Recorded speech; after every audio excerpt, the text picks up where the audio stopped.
Welcome to this edition of the Rainer Report, where each and every time that we make this video presentation, we try to provide you some of the latest and not just cutting edge, but basic information on leadership in the church, on issues in the church. Today, we're going to be focusing on the pastor's ministry, and the stages of a pastor's ministry. Sometimes we call this the life cycle. Sometimes we call it the stages. But I'm going to go through each of these stages. Now, let me give some caveats right at the beginning as we talk about the 5 stages of a pastor's ministry. First of all, there is nothing etched in stone that is going to happen precisely as I indicate here. Every pastor is different. Every situation is different. As Jonathan and I often say on the podcast, it depends. It depends on the context. It depends on the pastor. It depends on the situation. It depends upon the level of conflict that pastor may have inherited. So many things it depends. But generally, pastors have a life cycle, or they go through stages of ministry. And sometimes it behooves us to know these stages so that we can look forward and know what is on the other side. For example, if we're in, and I'll get to this in just a minute, if we're in the years 2 and 3, what I call stage 2 of the pastor's ministry, that's conflict and challenges, just the fact that you know that most other pastors go through this, that this is normal, will help you to get through that stage. So having said that, let's begin with year 1. Year 1, stage 1, the honeymoon. What is the honeymoon? That's exactly what it sounds like. The pastor and the church members absolutely love each other. You're so much better than the previous pastor, and pastor, that church is so much better than your previous church. They can do no wrong, you can do no wrong. Of course, I'm speaking in hyperbole, but you get the point. The church is just embracing you, and they just are delighted that you're their pastor, and they wonder, where have you been all of your life? And you're wondering the same thing as pastor. Where has this church been? Oh, this church is just absolutely great. I knew that when I left the brown grass of my former church, I'd be going to the green grass of this church. It's a honeymoon stage. Honeymoon stage affords different possibilities. On one extreme is the possibility that you can do all kind of changes during this time because you're in the honeymoon. On the other extreme is this is a time to learn people relationally and maybe not make some changes. You'll have to decide what's best during the honeymoon time, depending upon the personality of the church and the type of leadership that they need. But this stage is an absolutely fun stage to be in. Except the one pastor that I spoke with said, I've heard you talk so much about the different stages of a pastor's ministry that all I could think about during the honeymoon is going to end soon and stage number 2 is coming. Well, don't live that type of life, pastor, but stage number 2 is coming. Stage number 2 usually happens during years 2 and 3, and it's the period of conflict and challenge. Once again, there's not hard markers for each of these. But it could very well be that after this honeymoon is over, they will, what causes the honeymoon to end? Don't think marriage. Don't think of marriage between a man and a woman as much as marriage between a pastor and a church. Think about that. What causes the honeymoon to end? All of a sudden, you see imperfections in the other party. Oftentimes, you saw them before you went into the relationship, but they seemed cute at the time. But now that you're living with it, it seems like something that is problematic. Or you may have, here's what, I have the spiritual gift of both ignorance and stupidity. And sometimes when I manifest that latter gift, the gift of stupidity, I would just say something that the moment it escaped my mouth, whether it's in the pulpit or in a business meeting or just interacting with church members, I just wanted to grab the words and bring them back. Say, oh my goodness, why did I say that? That could be the period that honeymoon ends and you go into conflict and challenges. But here's the reality, pastor. You are going to go through that period of conflict and challenge. It is going to be the period when you are working things out. You're beginning to know each other better. You're beginning to understand the flaws, the imperfections. You begin to see your differences as being problematic. And understand that this stage is normal. This is not something because you're bad, the church is bad, the pastor is bad. It's just very normal. And like I gave the example of the pastor who was in the honeymoon that said, "Oh, I can't enjoy the honeymoon because Rainer says the conflict and challenge is coming up." Well, here's good news.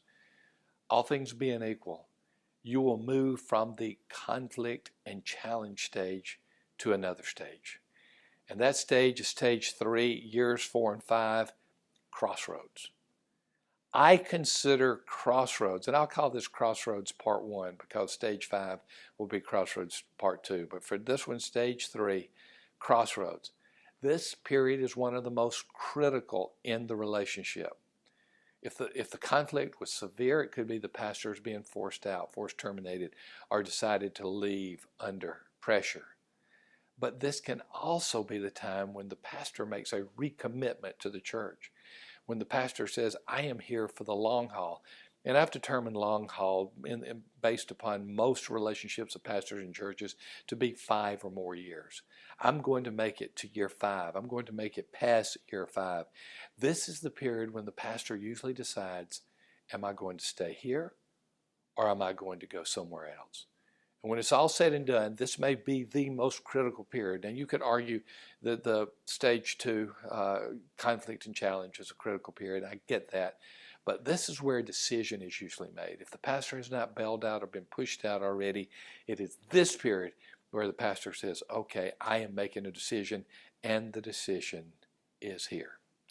Okay, let's suppose you've made it through stage 1, honeymoon, easy. You made it through stage 2, years 2 and 3, conflict and challenge. You've made it to years 4 and 5, stage 3, Crossroads part 1.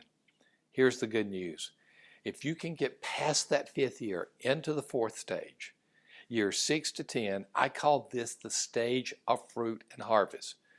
Understand, there are exceptions. Some of you probably saying, "Hey dude, I'm in year 7. You don't know what you're talking about." Okay, I understand that. But generally speaking, years 6 to 10 can be some of the most fruitful and harvest-filled years that you've known. My research is not complete on this. I'm still checking into it. I really probably don't even have enough to analyze the year 6 through 10 because tenure typically ends before then. But both parties have worked through the tough times. They're beginning to accept one another for who they are and what they are. And as a result, the church begins to have some of its best years ever. I spoke with a pastor 3 months ago, roughly, and that pastor told me this: "I am so glad that I stuck it out during the conflict and challenge. I'm so glad that when I came to the time of am I staying or going, that I decided to stay because now," and I think he was in year 6 or 7, I don't remember specifically, he said, "now we are really beginning to see some fruit. Now we're really beginning to see some positive change. It took a while. We often say 3 steps forward, 2 steps backwards. But after enough of the 3 and the 2, you have enough incremental steps where you have truly moved forward." What is stage 5? Stage 5 is a lightly researched stage. It's the years 11 and beyond. I call it Crossroads Part 2. And in the first Crossroads era, the pastor was trying to decide whether the pastor was going to stay or leave, or maybe even the congregation has made the decision. During this stage, years 11 and beyond, one of 2 things will happen.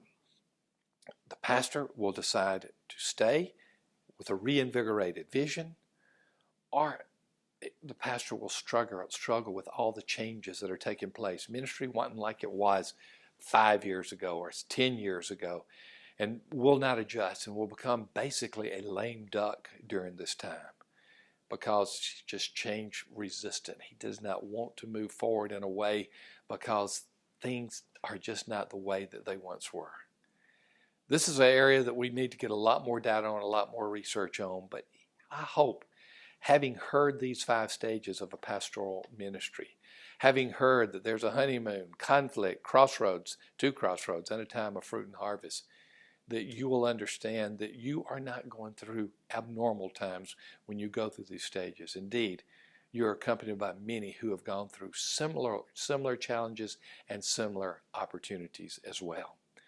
I hope whatever stage you are, that you will know that what you're doing is for the kingdom. And what our sponsor does for the kingdom is absolutely incredible. Our sponsor is Costco. Costco is a design build firm. You can find them at churchdesign.com. That's churchdesign.com. If you have a building need, if you're looking at a new facility or remodel, I mean, Tim Songster and Costco are just among the best, and you will be blessed to give them a call. So go to churchdesign.com, look them up. The name of the company is Costco, and our sponsor of Reign on Leadership. We appreciate you being here. We'll continue to work together. We'll continue to go through these stages together because we can grow healthy churches together.